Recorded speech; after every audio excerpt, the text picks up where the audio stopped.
started. My colleagues Hillary and Kate are recording this session. They will also be in the chat to help answer questions as I present. Just so you know, I cannot see any of you or the chat while presenting. So they will help monitor that, and we will make sure that we hold time at the end to answer any questions as well. We did have a session yesterday that was geared towards all schools. This presentation is going to look very similar to that one with a few slides removed that do not apply to community eligibility provision schools. It will look similar in content, but we obviously can make sure that we address your specific questions during the session. If you did watch the session yesterday, again, there won't be a lot of new information, but we can certainly address specific questions for your set of schools. So with that, I'm going to get started. We're going to work through the PowerPoint. Again, they will answer questions in the chat as they're able. We will call out answers to those that they can't at the end. And we will make sure that we answer all questions in the chat. And at the end of this, we will download the recording, the transcript, and the chat. And all of that information will be sent out to those who registered as well as forwarded to Counselor Talk. So with that, this is our agenda for the day. We're going to first talk about the legislation that made automatic enrollment possible. We are also then going to talk about what the enrollment process looks like now that that legislation has been implemented. We're going to talk specifically about a lot of different school and student populations that may not follow the typical enrollment process, or there's some specific sort of eligibility criteria that you need to be aware of. We're going to talk about ScholarTrack account creation for students, which will be their next step that they need to take once they have been enrolled or applied. And then we will also address both the eligibility requirements to be enrolled or the renewal requirements for those who activate their scholarship for college. We'll wrap up with just a little reminder of the access that school users have to ScholarTrack, and then we will also share some resources that can help as we move through the rest of the year as well. Just as a reminder, this is a screen or a graphic of sort of a lot of the key initiatives that we have at the Commission as we support students between middle school and high school graduation. You will hear multiple times throughout the session today that we do enroll 21st century scholars in 7th and 8th grade. So as they're heading off to high school, they'll be working on signing their 21st century scholars pledge and creating their ScholarTrack account. And then working on those Scholar Success Program activities throughout high school and hopefully engaging in some of our other initiatives to prepare to enroll in post-secondary education and training. So we're going to start with legislation. For those who haven't been around the state for a while or maybe are new to their role, just a little history before the automatic enrollment legislation. The 21st Century Scholars Program did begin in 1990, and it was designed to obviously provide financial aid support to students, but to also prepare them for enrolling in college as well.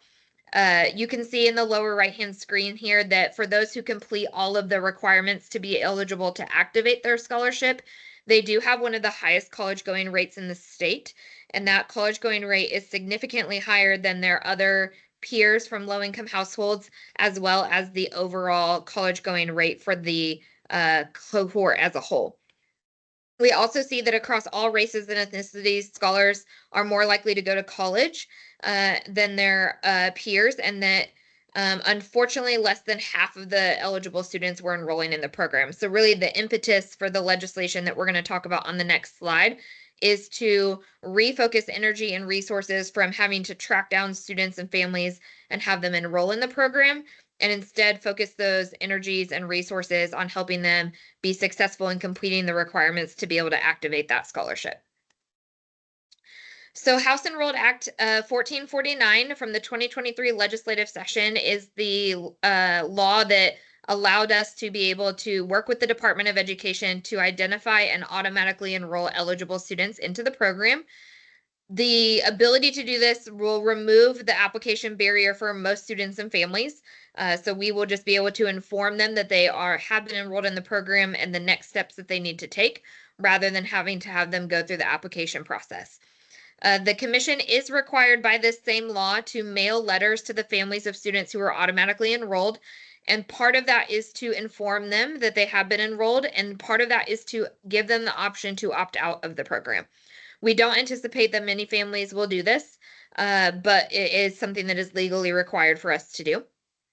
And I think something that is important is that automatic enrollment is simply providing the opportunity for students and families to access the program, but there are still many requirements that students will have to fulfill in order to activate that scholarship for post-secondary education and training. And we'll talk about what those next steps and requirements are near the end of this presentation. So this slide is really meant to give you a sense of scale as we were working through the legislative session in 2023 and then working that summer to implement for the first cohort. We heard a lot of concern about whether or not we would miss students. I think as much excitement as there was about the ability to remove that application barrier for the majority of students, there was also some hesitancy about whether the government actually has the information that we need to be able to catch most of them. And so really this slide is to show you the impact of what we have been able to do so far and to let you know that for automatic enrollment and the process I'm going to talk about here in a little bit, we are capturing not only what we believe to be the majority of students, but more students than we ever anticipated. So prior to auto enrollment, our most recent cohorts were typically about 16,000 to 19,000 scholars in size. Years ago, about a decade or so ago, they were somewhere between 12 and 13,000. So they had already grown a little bit. We had certainly collaborated with our school partners and others to make sure we were enrolling more students. And we expected to about double the number of students through automatic enrollment. And you can see that we have more than done that based on the numbers that are here on the screen. So the 2027 cohort, which is our current 10th graders, were the first cohort that we enrolled in 2023. And you can see that nearly 46,000 students were enrolled. Our 2028 cohort, which is our current 9th graders, we were able to enroll over 50,000 over the course of their 7th and 8th grade years. And we have done the initial 7th grade and first round of 8th grade enrollment for the 2029 cohort. And you can see we already have over 44,000 students enrolled in that cohort, and we still have the rest of this year to go. So we do believe that through automatic enrollment that we are capturing the majority of students who are eligible. There are some conditions by which we know that there will be some students we don't capture, and for them, we will still provide an application process. And this presentation will focus on exactly what to do with those students. So to talk about that enrollment process, this is probably one of the most important slides that you can take away from this presentation. We must have something that indicates that students meet the income eligibility requirements to be enrolled. A common misconception is that we are enrolling every Hoosier student in the state. That is not true. We still have an income threshold that students must meet in order to be part of the program, and therefore we need to have something that indicates that they're eligible. Most of the students are being automatically enrolled via an upload that we're doing to ScholarTrack, and that upload is coming from the Department of Education. However, if students are not automatically enrolled via that upload, we will need an application from them. And while we are anticipating that to be a small number of students, we will walk through the scenarios by which that might be the case. You can see at the bottom of the screen here that the upload that we get from the Department of Education only contains students with STNs and are from schools who are reporting to data exchange. So for the purposes of this webinar, we do believe that that would be the case for our community eligible provision schools. But if you went back and watched the presentation from yesterday, you would see there were a lot of slides specific to schools who are not using STNs and not reporting to data exchange. And they will unfortunately need to use the application process for their students because we are unable to receive any data about their students from the department. You can see that while there's a variety of things on that file that we get, we use STN, name, date of birth, school, the grade and cohort address, and 2 different socioeconomic status indicators to be able to automatically enroll students. So we do need that information in order to be able to make that process happen. We are going to automatically enroll students 3 times per year via that upload. So the cadence has been a little bit off from what is on this screen for the cohorts that we have enrolled so far, but we are now at the point where we can move forward with this regular cadence for 24, 25, and the years to come. So our first round of enrollment for the school year will be in October after fall census for the department. This year, that date was October 1st, so we're awaiting our October file to come from the department here in the next few days. And we will, again, do an enrollment for the current 8th graders and then begin the process for the current 7th graders. Then in February, after spring semester census, which this year will be February 3rd, we will do the same thing. And then sometime in late June or early July, depending on the timing of when we get the final file for the year that shows everything that happened through June 30th, we will do a final enrollment, as June 30th is the annual deadline. We will still continue to provide an annual electronic application through ScholarTrack, and that application opened on October 1st, and it will continue to be open through the deadline on June 30th. However, a change for this year and moving forward is that we will no longer release a paper application. The primary reasons why we are not releasing a paper application is that we do not anticipate the majority of students having to apply because we are capturing so many through the automatic enrollment process. And also, we want to ensure that information gets put directly into the system so that we don't risk losing applications for students. Unfortunately, over the history of the program, while we have not enrolled up to half of eligible students, there have also been many who have reported to us that they had turned in a paper application, and we have no record of it ever being entered into the system. And we just want to prevent that from happening in the future. So electronic application still available. It is significantly simplified. So there's not as much information that is needed, including some of the financial information that used to be a barrier to collect. And so we're hopeful that for a small number of students that need to use that it's a fairly easy process. So this slide is for schools who are using STNs, specifically middle schools for which we're enrolling your students. We would recommend that you await the announcement that the first round of automatic enrollment for the year is complete. As you saw on our previous slide, your 8th graders, many of them have already been enrolled, and here in the next week or so, we'll be automatically enrolling your 7th graders. At that point, which we will announce over Counselor Talk and via our counselor listserv, you would want to go into ScholarTrack and download your student roster report. And on that report, which would have every student who is supposed to be in your cohort, you would be able to see who has been approved for 21st Century Scholars. You will have approved pending student pledge, or pending review by DCS. And all three of those statuses would indicate that a student has been automatically enrolled into the program. If you then see a student on your roster that you think should be eligible and doesn't have one of those three statuses, you can do one of three things. You can check that information regarding free and reduced lunch for that student has been reported through data exchange, or information for direct certification. You can check for a possible duplicate account in ScholarTrack. That does happen sometimes, and we need to merge accounts. Or you can have the student complete an electronic application. Now, in terms of Part A there related to free and reduced lunch or direct certification, we know that community eligibility provision schools, all of your students are automatically getting free and reduced lunch. That does not necessarily mean, though, that they don't have that status. And so we will follow up in a few slides about what that means more specifically for your schools. In February, we'll announce again when we have done that second round of enrollment after census, and then you would repeat the same steps above. And we would just want to make sure that we've captured anyone that has been missed by the June 30th deadline. So for community eligibility provision schools specifically, again, we are using two different pieces of information to automatically enroll students. One is free and reduced lunch. Certainly there are going to be students in your schools who have transferred from other schools and already have that status in the system. So we will get that data. We will also have, there are many situations in which your students are still filling out those applications, even though it's not necessarily required for your schools. And if you're reporting that via data exchange, we are getting that information and automatically enrolling those students. The other information that we're getting from the department is direct certification information, and that is coming in one of two ways. Either your schools are direct certifying students for other means tested benefits, and you're reporting that to data exchange, or we're getting that information through the department from FSSA. They are basically sending over a flag to us that a student is either yes or no direct certified, and we are also using that to supplement the free and reduced lunch data in order to be able to automatically enroll students. So earlier I said we have to have something that validates that the student is eligible for the program. That either is from a free and reduced lunch status, it's from a direct certification status, or it's from an application. We will need one of those things in order to be able to automatically enroll students.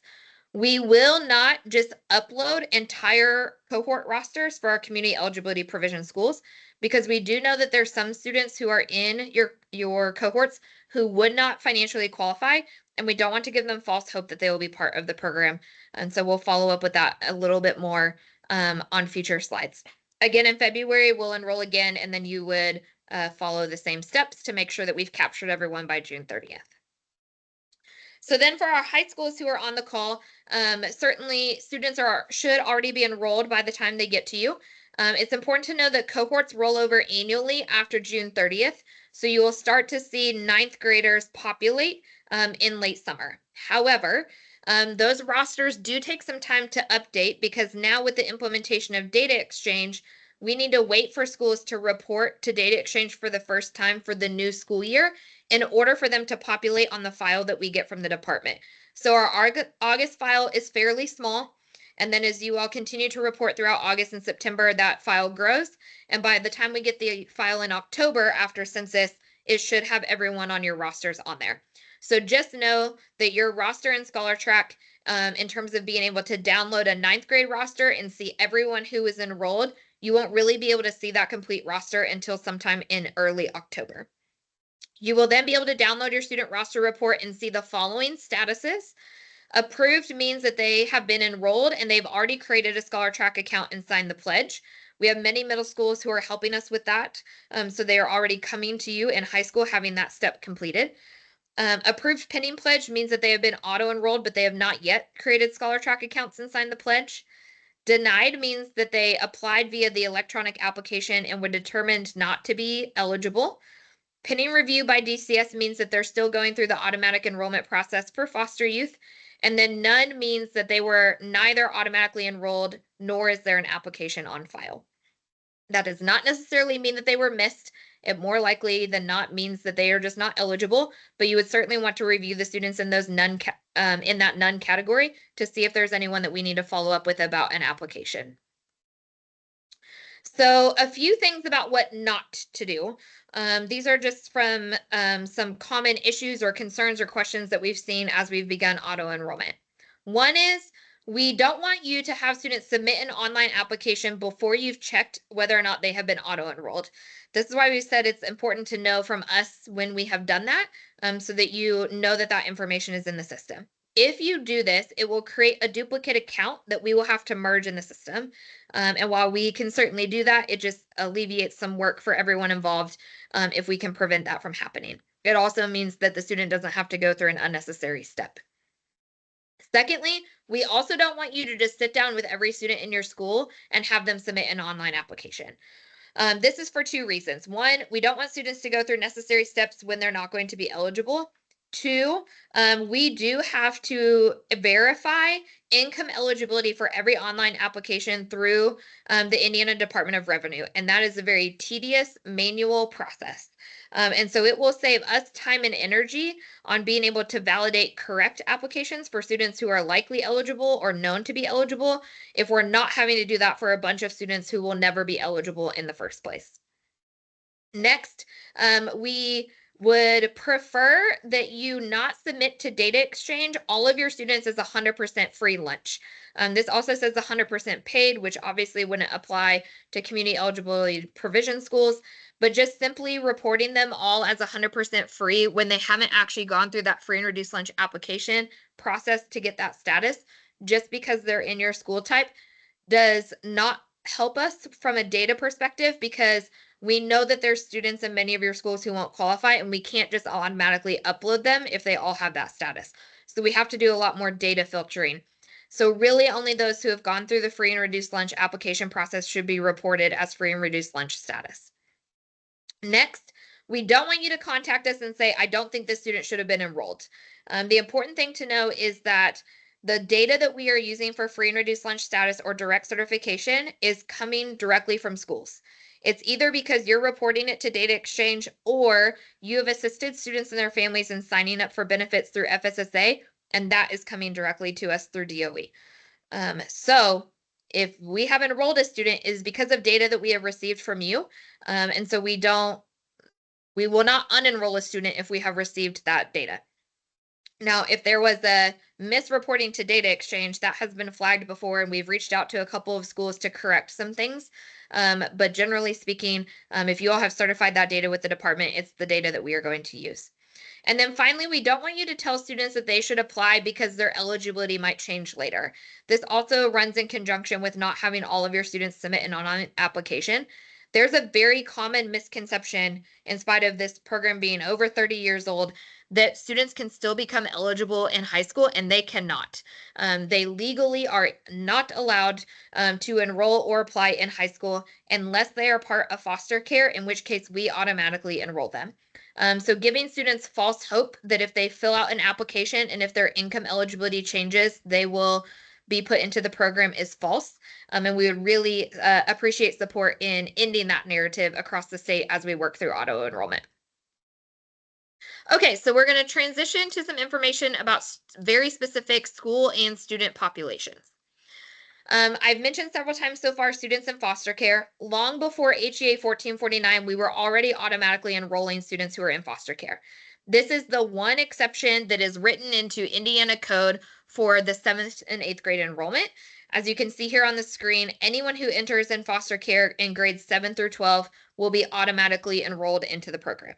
We receive a file from DCS monthly that we upload into ScholarTrack in order to enroll those students, and you would see them as having a foster care application in the system. Now, because of automatic enrollment, the majority of those students are already being captured through that process. So now we're really just supplementing the automatic enrollment process with that DCS file, and we're ensuring that there's not duplicate applications that are being created.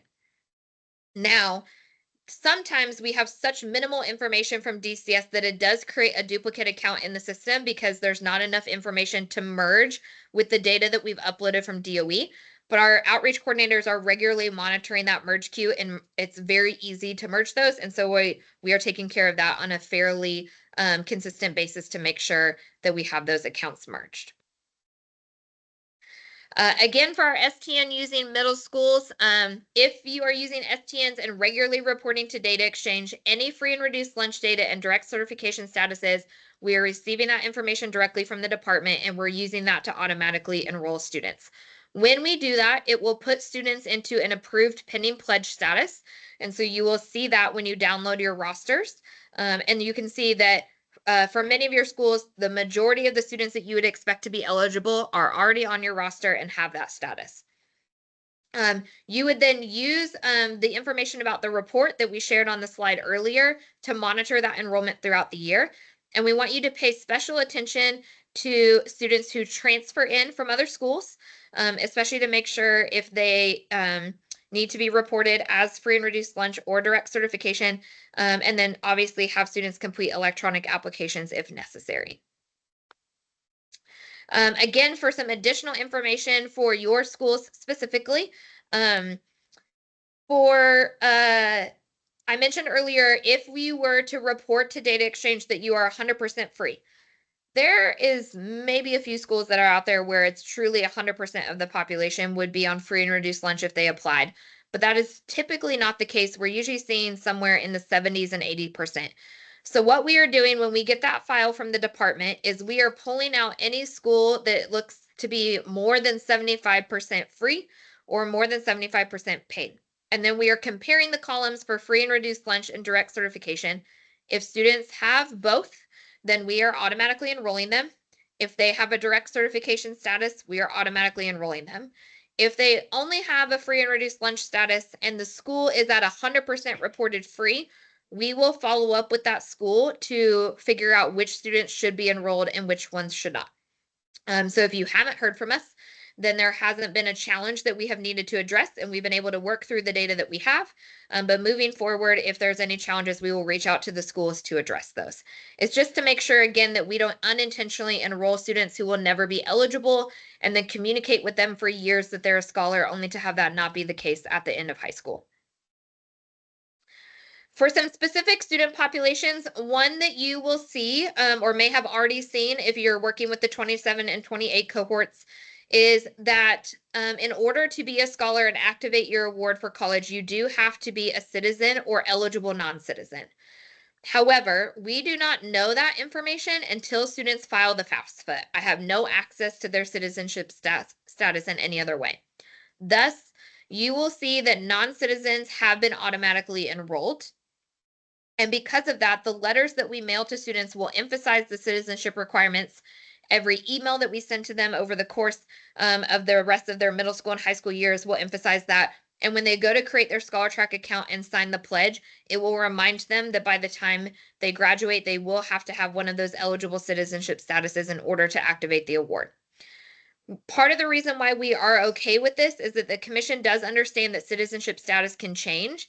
And in the event that a student becomes a citizen or eligible non-citizen, say their junior year of high school, we would rather them have already been automatically enrolled and be able to take advantage of the program than to have missed out on that middle school enrollment deadline and not be eligible. The same goes for non-residents. In order to activate the award for college students must be Indiana residents. We know that some of your schools, especially if you are either have a virtual school component and or are a border school, may have students who have out-of-state addresses. Because we know addresses change frequently, we are still automatically enrolling students if they're on your roster and they meet the income eligibility thresholds either through free and reduced lunch or direct certification to qualify for the program.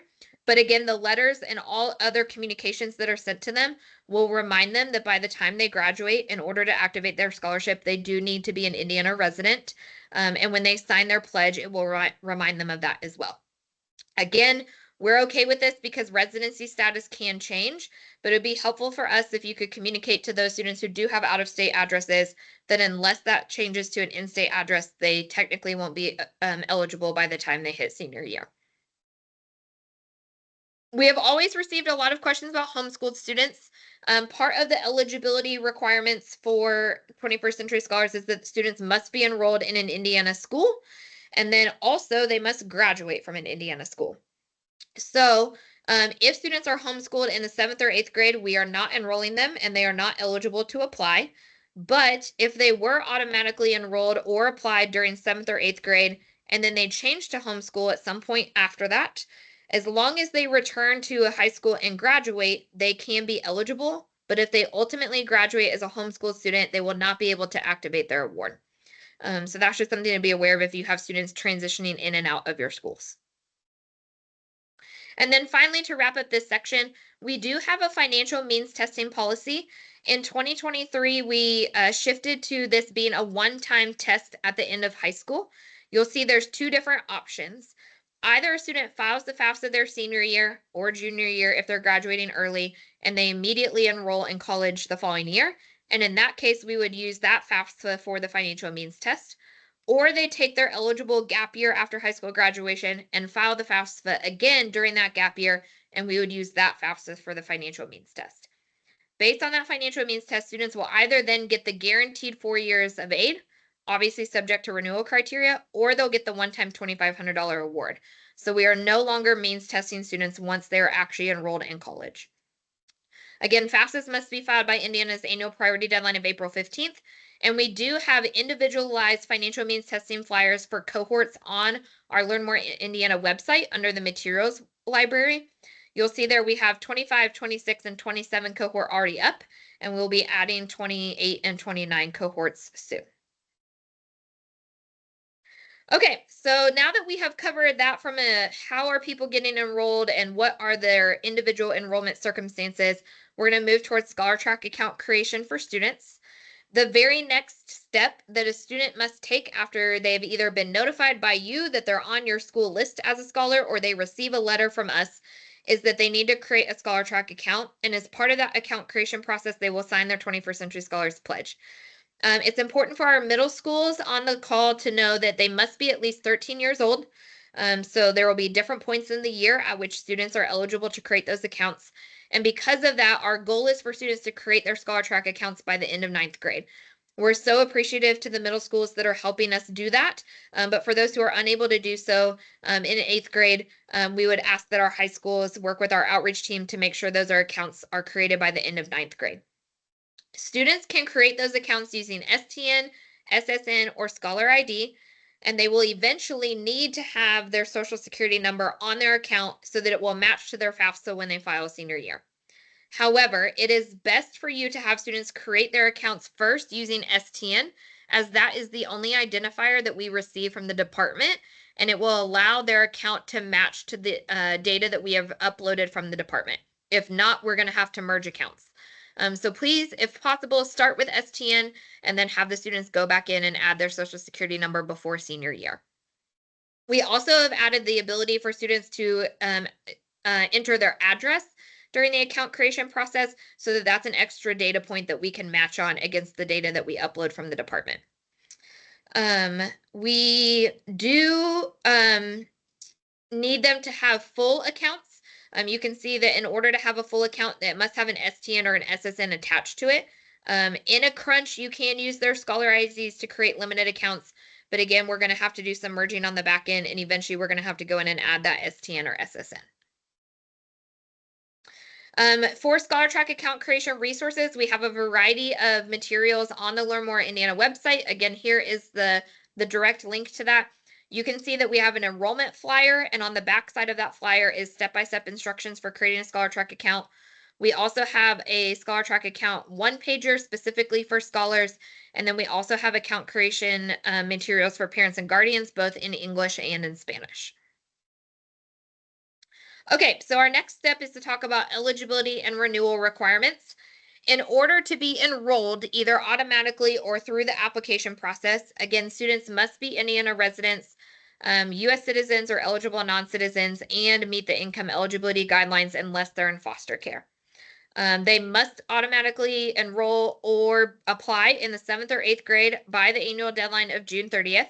And the income eligibility guidelines do vary cohort to cohort, because they are based on federal guidelines for the federal poverty levels and free and reduced lunch. And so we publish those eligibility guidelines on the scholars portion of the Learn More website, and you can see that direct link here.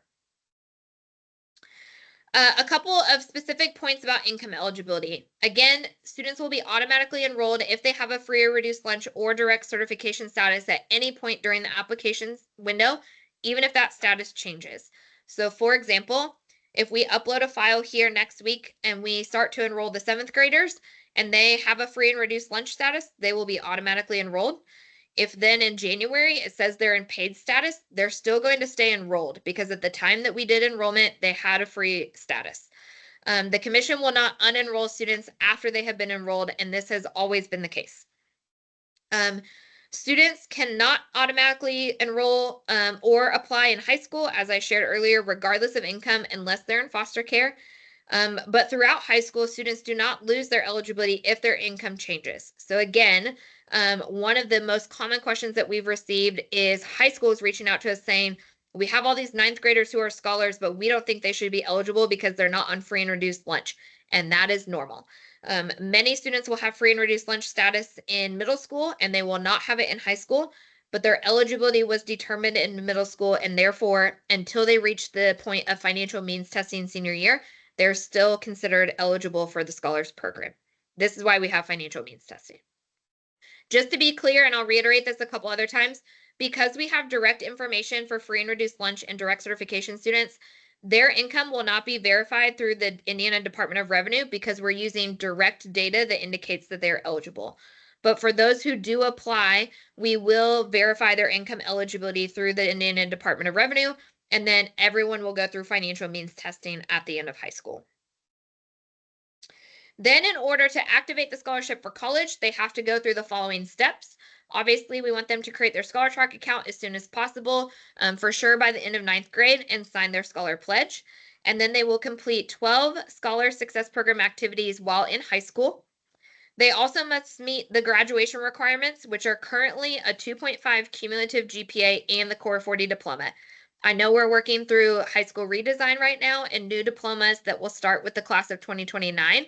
And so once that information has been finalized at the end of this year, we will update 21st Century Scholars policies for the diploma requirements accordingly.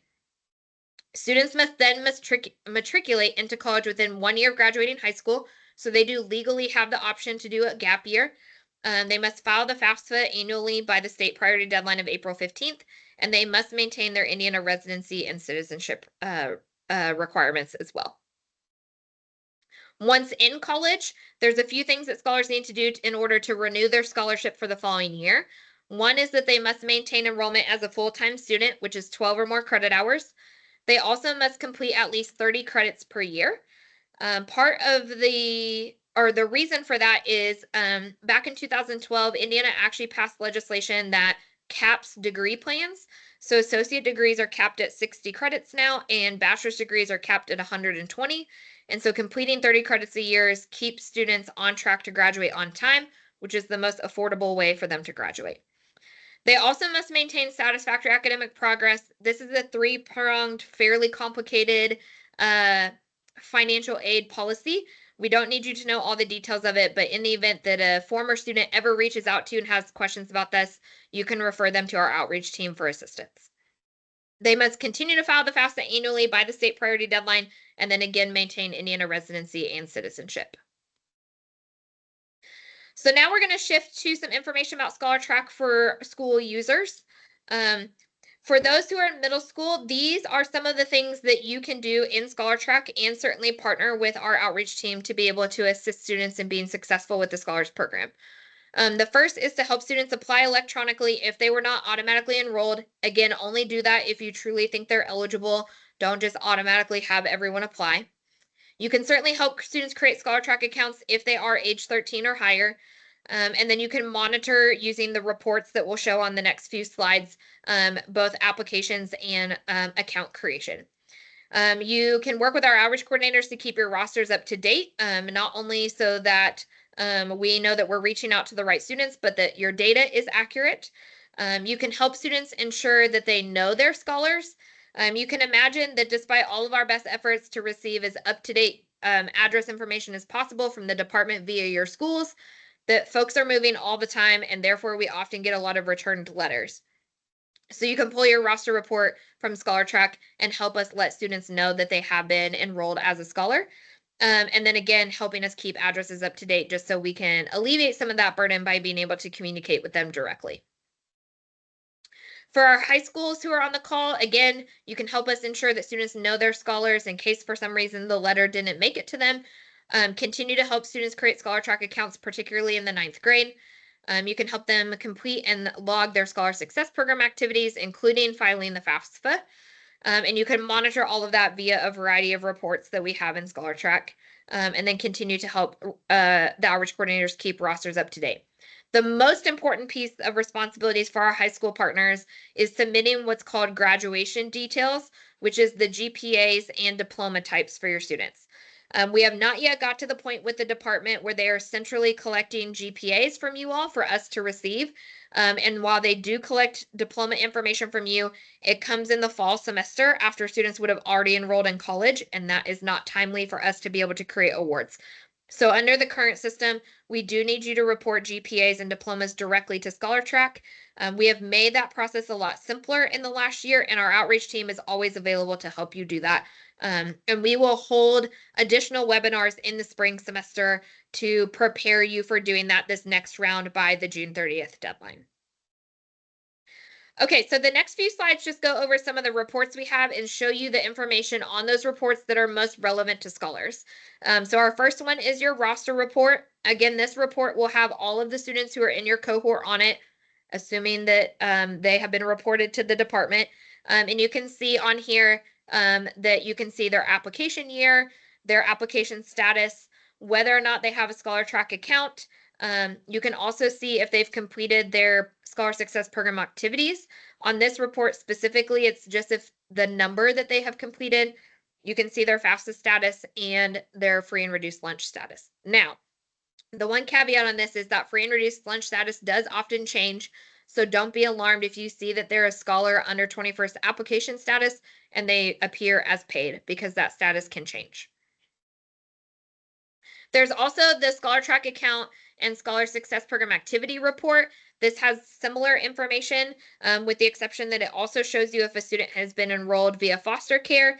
And instead of just seeing the number of Scholar Success Program activities that have been completed, you can actually see which individual activities have been completed. So it's a little more robust of a report. We also have the senior FAFSA completion report. This way you can see their FAFSA filing status as well as any edits that they have to make, which we added last year. It is important to know that in order to access this report, you do have to have a data share agreement on file with us. Hillary has worked diligently with your schools, and at this point, most of you do have this on file. But if you find yourself in ScholarTrack not having access to this report, please check first. Then you can email schools@che.in.gov and we can help get that taken care of for you. And then finally, you'll see our graduation details report. Again, this will tell you who is a scholar, and then you can report the appropriate diploma type as well as GPA for them. This is where you will also report FAFSA waivers, though that's less important for scholars because we do need them to actually file the FAFSA in order to activate their award. Okay, we're going to wrap up with resources, and then we will have plenty of time to answer any questions that haven't been answered in the chat. So the first slide here is some ways that we can help you. Particularly for our school counselors, we know that you are burdened with many tasks to complete for your students year to year, and we want to be able to help alleviate some of that burden. Some of that can be done through partnership with your IT staffs at your school. So there was actually an email that was sent out today to superintendents and principals, and will be forwarded to our counselors via our outreach coordinators to ask IT staffs to safe list at che.in.gov and at subscriptions.in.gov. If you do this, it means that we can email schools or your students directly. We send out a variety of emails all throughout the year that remind students to create ScholarTrack accounts, to sign their pledge, to complete their Scholar Success Program activities, to create an FSA ID, to file their FAFSA, et cetera, et cetera. And for those schools who have voluntarily already done this for us, we're communicating directly with your students, and that's something you don't have to worry about. However, if we're blocked, then we just get bounce backs for all of those emails. And that means that our communications are not reaching them, and you have to take on the responsibility for doing that. So safe listing these will allow us to communicate directly either through our ScholarTrack system or through the student listservs that we can manage for the cohorts. That communication that went out to superintendents and principals also identifies that some schools have an issue with the reCAPTCHA process for ScholarTrack. This is the little pop-up that makes sure that we're not bots when we're trying to create ScholarTrack accounts. Unfortunately, in the backend URL for that process, the word explicit is in that URL. And I can imagine for our IT folks, that makes a whole lot of sense because we want to be explicit that you are not a bot. However, we also understand for schools that the word explicit is probably not something that you want students to be searching during the school day. So that has caused a challenge for some of your firewalls in your schools. And so we have identified a workaround that will help you be able to resolve that issue so that when our outreach coordinators come in or you are assisting students with creating ScholarTrack accounts, we don't run into that they are blocked from doing that. In a couple of slides, I'll have a list of everything that your outreach coordinators can help you with, but specifically here, we just want to remind you that they can help with ScholarTrack account creation, Scholar Success Program completion, and FAFSA completion. So please lean on them for help for those different initiatives and activities. For ScholarTrack, if you are on this call and you're like, I don't know what ScholarTrack is, and you need a user account, you can contact your outreach coordinator, and then they can also provide you training on how to use that system. We have run into a couple of issues recently where people have moved schools and you still have access to your old school and not your new school, and your outreach coordinator can fix that for you as well. We recently had a webinar about FAFSA, and I've linked the recording here in case you weren't able to watch that. So that will explain how to access everything about FAFSA in ScholarTrack. And then, as I mentioned earlier, we will have upcoming webinars in the spring on graduation details, and we'll send out that information via our counselor listserv and over Counselor Talk as well. If you happen to get a bounce back email that your outreach coordinator is out and it is urgent, you can email schools@che.in.gov. We do appreciate if you refrain from emailing questions specific to 21st Century Scholars, ScholarTrack, and FAFSA over Counselor Talk. It's just easier to come to us directly, and some of those questions we legally couldn't answer over the listserv, and we don't want it to look like we're not responding if we answer that privately and the whole listserv doesn't see a response. So please email us directly. Many of you have mine and Hillary's direct emails because you hear from us on Counselor Talk. You're certainly always welcome to reach out to us as well, though we are in meetings and in presentations and things a lot throughout the day.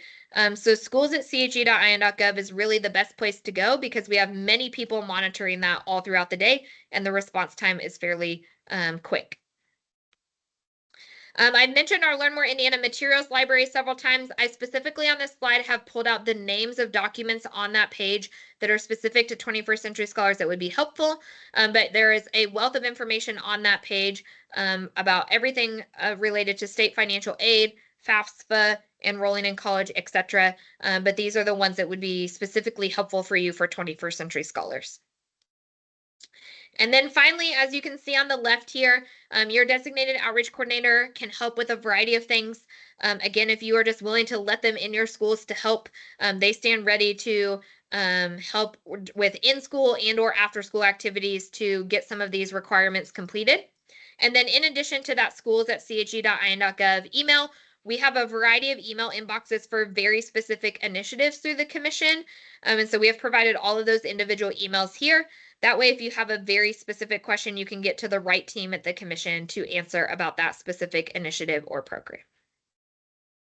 So with that, we have reached the end of the presentation. I am sharing my email here just so you do have it in case you absolutely need it. But again, try schools@che.in.gov or one of the emails on the previous slide first. And with that, I am going to stop sharing so that I can see the chat with Hillary and Kate and help answer any questions that still need answered.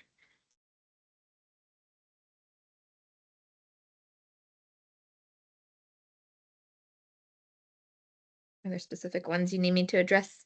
Nope. So we answered a lot of questions in the chat. There are a couple questions that may be good just to include in the video recording for anybody else who'd be watching in the future. Brenda asked a question about students who are auto-enrolled. What is the process for them to confirm their eligibility based on citizenship? Specifically, she's asking about asylum pending specific. We shared the immigrants one-pager, and Yep. Fred has a lot of FAQs that they can find in the materials library on our website. Yep. Yeah, the immigrant one pager is helpful. Again, there are a variety of statuses that we are able to approve as eligible non-citizen statuses that are on the FAFSA. Some of those do change year to year based on federal guidelines. So U.S. citizen and then a variety of other statuses that are refugee, asylum, those sorts of things. The best piece of advice that I could give you right now, if someone wants to know what those current statuses are, is to have them contact our financial aid support center because they maintain a list of those statuses and they would be able to give the best guidance on if they will qualify or not based on their current status. And then if there are questions about what status they may need to change to over the course of high school, if that's possible, they could provide guidance on that as well. Another question, probably worth mentioning a little bit on where they can find resources. We had a question from Ellie about how do you get direct certification status, what needs to be provided. We provided the DOE webpage regarding direct certification specifically. Yep. Yeah, so there are obviously a variety of sort of government benefits, whether it's SNAP and TANF and those sorts of things that we know a lot of the schools are involved in certifying for. The most common one seems to be that many of you are helping your students and families gain access to the Sunbucks program. And then obviously there are some folks that are going straight through FSSA, and that information is being shared with the department. There's a variety of summer-based programs like backpack programs and lunch programs and things like that. So there is a list that is on DOE site as well. And then, like we said, DOE is are partnering regularly with FSSA. But it seems to be in our conversations with schools recently, the most prominent way that they're getting connected is through the Sunbucks program. Great. And I think those are our major questions that we had. Amazing. We are appreciative for you all signing on to this. Again, we will share the recording, we'll share the PowerPoint slides, we will share a copy of the chat. I see another one popping up here that we'll make sure we answer once I do my little summary here. There have understandably been a lot of concerns from the community eligibility provision schools that we were going to miss students because data is not the same and you're not having students go through all the same processes that other schools may be. But we have met with several of you individually already, and I think people have been pretty astounded to see the scale at which we have been able to automatically enroll your students. Again, many already have a free and reduced lunch status, whether that has been through your school or another school.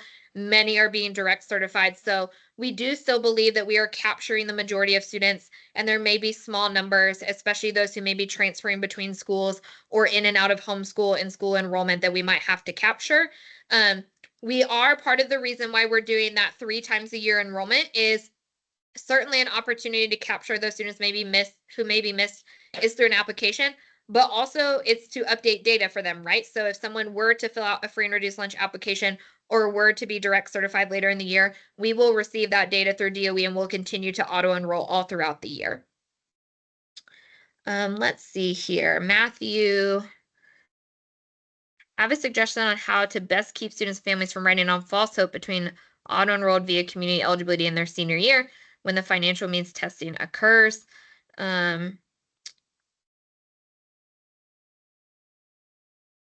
Okay, so where I shared earlier that when we're receiving the department list for your schools, in the event that you have reported your students as 100% free and reduced lunch, there's 2 scenarios. In some of those cases, we can see truly everyone has a free and reduced lunch status, like they actually went through the application process and they have a direct certification status, and then we're uploading them all, in which case they all are truly eligible. If you have reported everyone as free just because you have community eligibility provision status, we are automatically enrolling your direct certification students. So the only students who would not be automatically enrolled are those who don't have that status, and those would be the students that you would want to sort through to either have them apply, have them access direct certification, or have them fill out a free or reduced lunch application, even though they're in a community eligibility provision school. So we, through our processes, are doing everything we can to not enroll students who should not qualify so that we're not giving them that false hope.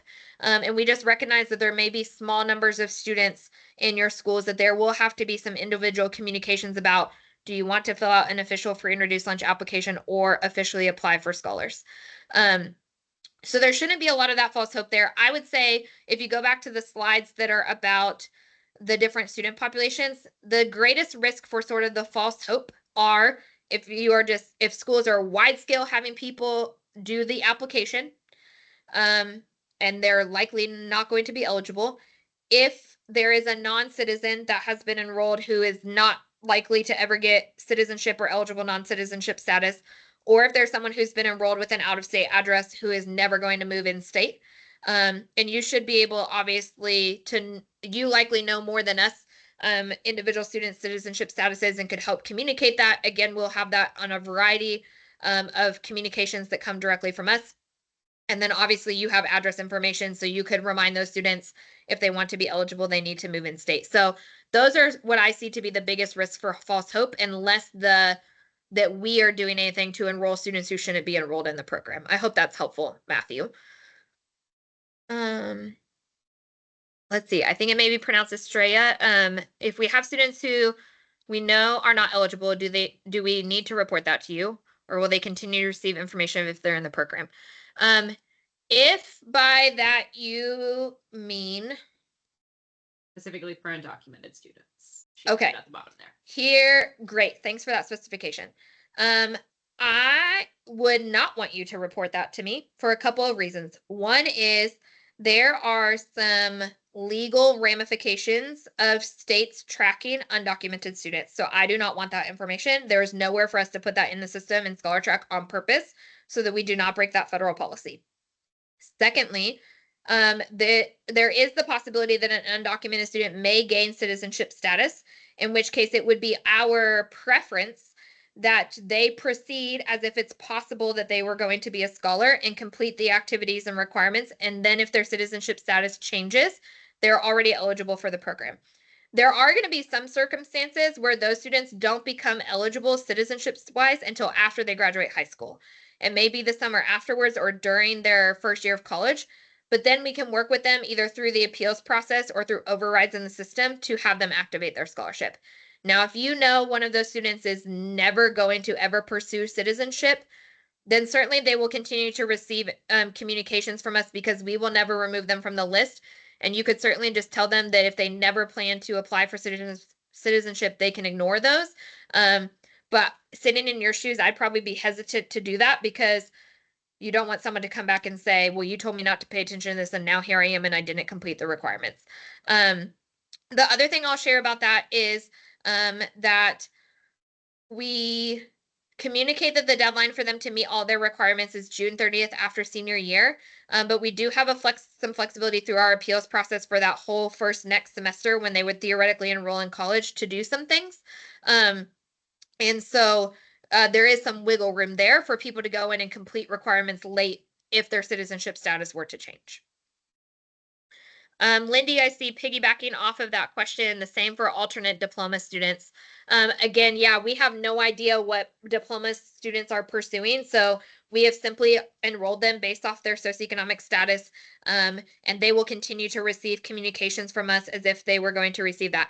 Now, what I will say is there are circumstances by which a student who does not earn a Core 40 diploma could legitimately appeal the diploma requirement. We've had students with disabilities who have been able to do that because they're maybe going on to a workforce training program that qualifies through Ivy Tech or VU, or they are in a situation where they can pursue either a technical certificate or an associate degree. In some cases, maybe they could even pursue a bachelor's degree, and they just, for whatever reason, couldn't get the Core 40 diploma. So before just flatly telling students like you must have a Core 40 diploma, if you do have students who are in that alternate diploma category, you may just want to have a conversation with the student and the family about if they think any post-secondary education training is going to be possible. And if so, let them know about the appeals process, and you can certainly reach out to our outreach coordinators for support in that. I think I might have missed one right above that. Did I cover everything? Okay. Yep. Perfect. We do still have a few more minutes. If you have other questions, feel free to put those in the chat. If they come through right at the end, we will stay online and make sure we answer those so they're captured in the materials that we download. And so we will wait a few minutes after we get to 1 o'clock and then stop the recording and do the downloads. So.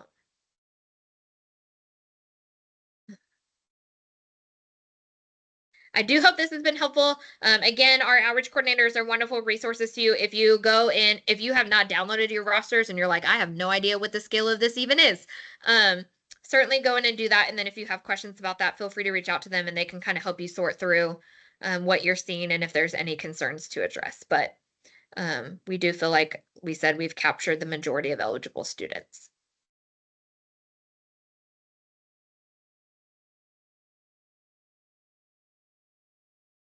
Okay, it looks pretty quiet in the chat. If you have all your questions answered, you are free to sign off.